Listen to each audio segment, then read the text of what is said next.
Kamala Harris, that is Joe Biden's pick for vice president because apparently he was still in some sort of induced coma when he decided to make this pick. I do not see the logic behind it. It makes no sense to me. She's a radical. She is extraordinarily incompetent. She opens up so many avenues of attack for the Trump campaign. They must be just salivating at this point. There is a lot of dirt on this lady, like a lot of dirt on her.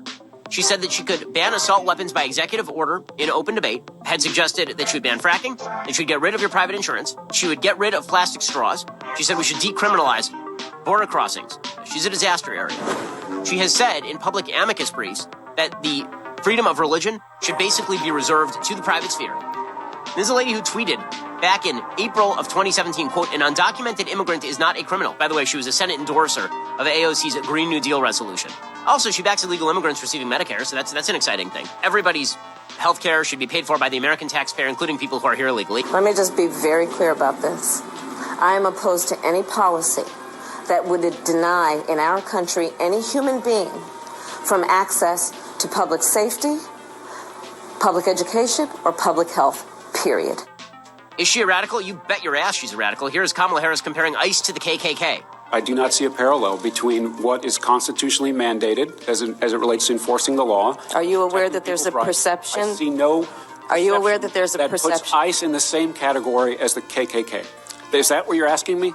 No, I'm very specific about what I'm asking you. Are you aware of a perception that the way that the discretion I see no parallel. I'm not finished. I see none. I'm not finished. I'm not finished. I mean, that's amazing. That's amazing. Also, she backs 70% tax rate. So if you think that the tax rates where you live are already too high, wait until you get a load of Kamala Harris endorsing AOC's 70% top tax bracket.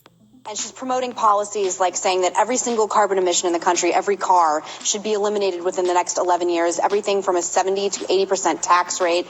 I think that she is introducing bold ideas that should be discussed. Let's look at those bold ideas, like 70% tax rates. By the way, she was a Senate endorser of AOC's Green New Deal resolution. Remember that time she went after Brett Kavanaugh? Just despicable. I mean, she was awful during the Kavanaugh hearings. She literally presented Republicans with a letter signed by a woman named Jane Doe, alleging that Brett Kavanaugh raped her in the back of a car. There were no details. There was no explanation of who the woman was. There was no way for them to actually pin down any of the allegations. Harris just passed along that letter. Washington Times reported that. The only difference is that you have been accused of sexual assault. Do you agree that it is possible for men to both be friends with some women and treat other women badly? Did you watch Dr. Ford's testimony? I did not. I plan to. Thank you. I mean, she was just awful. Just an awful person. Just an awful person. It is a pure play for Twitter blue checks and for the historic veneer. That's all this is. And all the headlines today are black woman nominated for VP. That's all he was looking for. The problem is that she is not a good candidate. She's a very, very bad candidate. She has a ton of vulnerabilities. Not only that, she has gone after him personally. She said, for example, that she believes accusers that Joe Biden made them feel uncomfortable.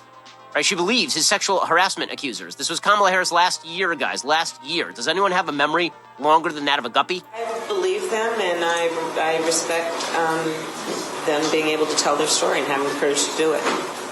Do you believe that the vice president should enter this race? Oh, he's going to have to make that decision for himself. I wouldn't tell him what to do. She was calling on him.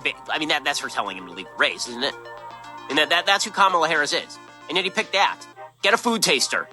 Mr. Vice President, get a food taster like ASAP. ASAP. And if you think that Trump is going to lay off of Kamala Harris's start in politics, namely the fact that she originally got a career boost by being the girlfriend of Willie Brown, you are wrong. Donald Trump ain't going to lay off that for one single solitary segment. Not for a second. Not for a second. I mean, if you didn't know that, Tiana Lowe writes for the Washington Examiner. She points out that Willie Brown, who spent a quarter of a century as the de facto royalty in California, he was 3 decades as a member of the California Assembly and 8 years as mayor of San Francisco, once carried out an open extramarital affair with a young prosecutor named Kamala Harris. When Harris was 30, she began dating Brown, who was in his 60s. Brown was married at the time. According to reporting from the San Francisco Weekly, aside from handing her an expensive BMW, Brown appointed Kamala Harris to 2 patronage positions in state government that paid handsomely, more than $400,000 over 5 years. In 1994, she took a 6-month leave of absence from her Alameda County job to join the Unemployment Insurance Appeals Board, Brown then appointed her to the California Medical Assistance Commission, where she served until 1998, attending 2 meetings a month for a $99,000 annual salary. Do you think that Donald Trump leaves that stone unturned? I have serious doubts. She was my number one pick, so I was a little surprised that he picked her. And yet, the media love her. They're going to treat her with kid gloves. Now, here's the thing. They didn't love her when she was running. As soon as she dropped out, then they were like, oh, man, isn't it sad that Kamala Harris is gone? She's awesome. We're going to miss her, aren't we? Well, yeah, no. Nobody missed her, but she's back anyway. Come on, man. Dear fellow Americans and citizens of the world, greetings.